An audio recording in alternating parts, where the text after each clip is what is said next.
Ladies, gentlemen, and night fares of all ages, Nightreign has quite a lot of challenges in it depending on how you treat the game and how much knowledge that you've built up along your journey with it, and of course with regular Elden Ring. But even regardless of that, there is one challenge that stands above all the rest, one Nightlord that is more powerful than all the others, and the one that signals the technical end of the game, or at least the beginning of the post-game, depending on how you choose to look at it. After you've beaten 4 Nightlords, you unlock access to the Night Aspect Expedition, which sees you fighting Heolstor as the final boss, who is the true Nightlord above all.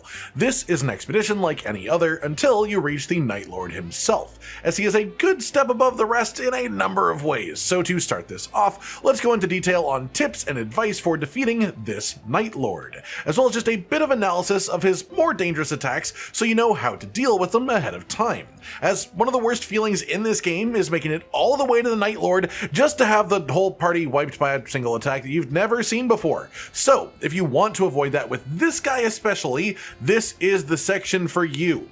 Starting off then at the top, this boss is weak to Holy Affinity damage. I have seen people drastically undervaluing Nightlord weaknesses in general in every expedition I do, but especially for the Night aspect more than any other lord, the main point of failure is the Nightlord fight itself, not the rest of your run.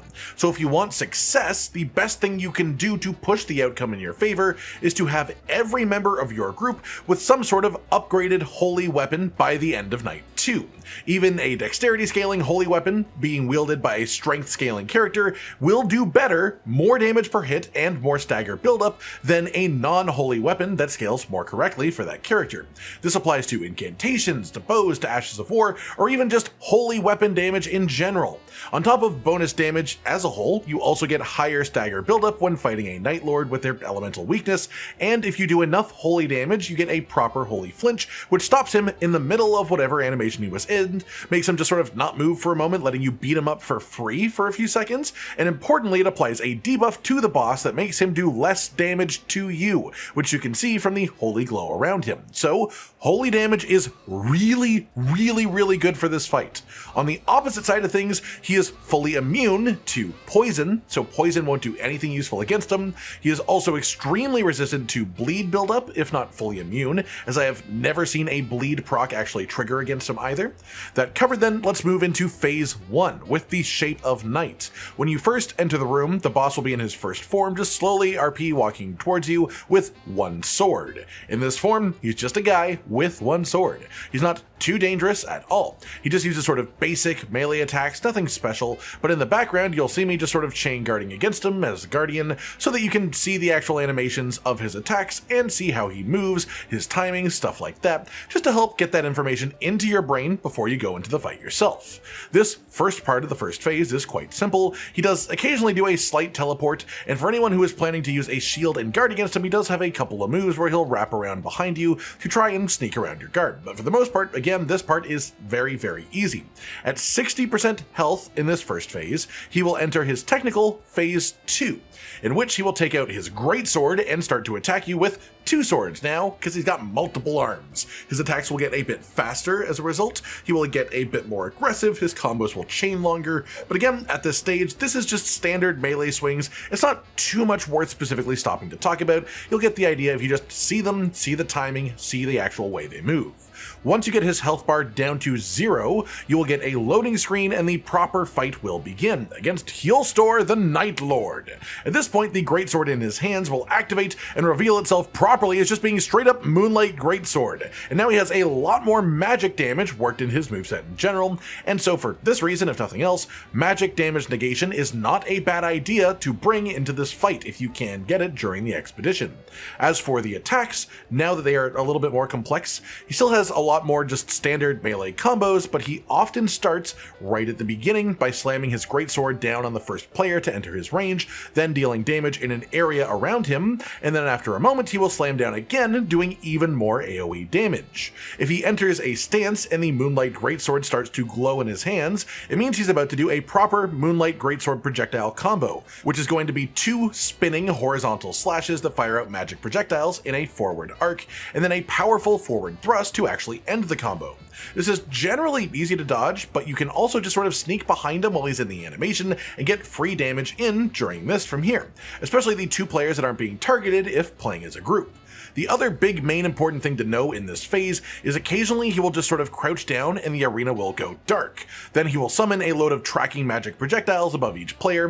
If you just sprint in a continuous direction, these are very easy to avoid, but especially if you have holy damage, you can try and go for a stagger when he is readying the attack to begin with, or if you have any of these staggering ultimate attacks as well, like Iron Eye's ultimate or Wilder's ultimate, can also just sort of interrupt this early if you have those ready. But it's not that big of a deal to just dodge around by any means, and I generally recommend saving your ultimates for another part of the fight, because when you get him to around 60% of his health bar on this second bar, Heolstor will start to float up into the sky, and then he will rip open a rift between dimensions. This can be 7 different colors and have 7 different effects as a result. We will get into the different variations of this rift in a moment, but for now let's just generally talk about what happens when you're in the rift phase. When this happens, he'll be opening a rift in the sky, then the entire ground will start to glow throughout the arena, letting you know that it is about to explode. If you are far enough away from Heolstor, there are parts of the ground that will be safe to stand on.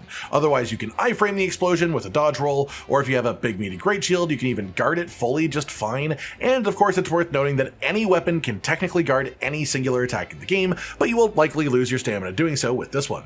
From here, he continues to have the same attacks as the previous phase, except for a couple big changes happening around them. First, Heolstor's melee attacks, specifically the ones with the glowing sword and only the one with the glowing sword, will now also have bonus element damage, or instead sometimes status buildup, depending on which version of the rift in the sky you had appear. As well, during this section, a bunch of fissures will just sort of be popping up from the ground constantly and randomly, emitting the same element or status if you get hit by them. Then the other main thing is that Heolstor's melee attacks will all generally result in creating a line of fissures that follows the direction of the swipe as an aftershock coming out of the ground. This means horizontal slashes will result in horizontal lines, and forward thrusts will result in forward lines. And again, these match the same element or status buildup of the rift if they hit you. This phase in itself is timed.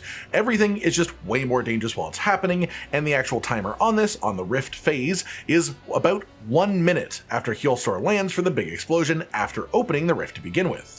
At the end of this timer, Heolstor will launch off a massive combo that creates a bunch of fissures around the arena with slightly delayed explosions, again matching the element or status of the rift, and it will end with a big slam move that emanates a massive AoE around the area too, similar to when he first lands after creating the rift, meaning if you are far enough away from Heolstor himself, there are safe places that you can stand between the explosions. After this, Heolstor will go back to his default state of the second health bar again, which is just Moonlight Greatsword with regular Greatsword attacks. This will last for around 1 minute, and then he will start to enter a second rift phase, randomly rolling between the different variations of the rift. That said, now that we have gone over the general statements that apply to every rift, let's talk about what the different versions are.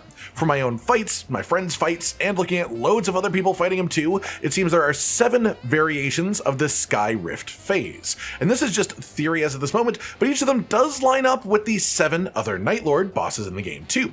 One of the phase variations is a big orange rift that opens up, and then following this, the fissures will be fire explosions. The sword attacks from Heolstor will also gain fire damage. This lines up with Gladius, the first Nightlord, who is a fire-based boss. Another rift variation is the big, deep, vibrant purple one, and this is gravity magic, fissures of the purple lightning associated with gravity, and this seems to do physical damage, as well as just giving Heolstor a physical damage buff for his sword attacks. This matches Gaping Jaw, Adele, the second Nightlord, who has gravity magic as part of his moveset. Then there is a poison variation of this rift as well, which just happens when it's green. This is the rarest one from what I can tell, and it makes the fissures apply poison buildup as well as making his weapon attacks apply poison buildup too. And that is, of course, a little bit nasty. This matches the sentient pest Nightlord Noster, whose moth half applies the weird poisonous parasite when you get hit by its grab attack. Then there's also a sort of deeper blue rift, which makes the fissures apply sleep buildup, and also makes makes his sword hits do the same. This seems to reference the Augur Nightlord Maris. There is a rift that is just sort of like black and white pretty much in the coloring. This one adds madness buildup to his attacks and makes the fissures apply madness buildup, clearly referencing Libra, the equilibrious goat. And there's a version of the rift that is just pure yellow, which has Heolstor apply holy damage with the sword as well as holy damage on the fissures themselves, seemingly a reference to Foghor, the Dark Drift Knight. Then the final variation I've seen is a lighter, paler blue, which results in frostbite buildup on his weapon attacks and frostbite from the fissures themselves.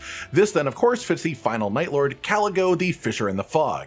If this is what they've done here, it's a really nice touch to the boss fight.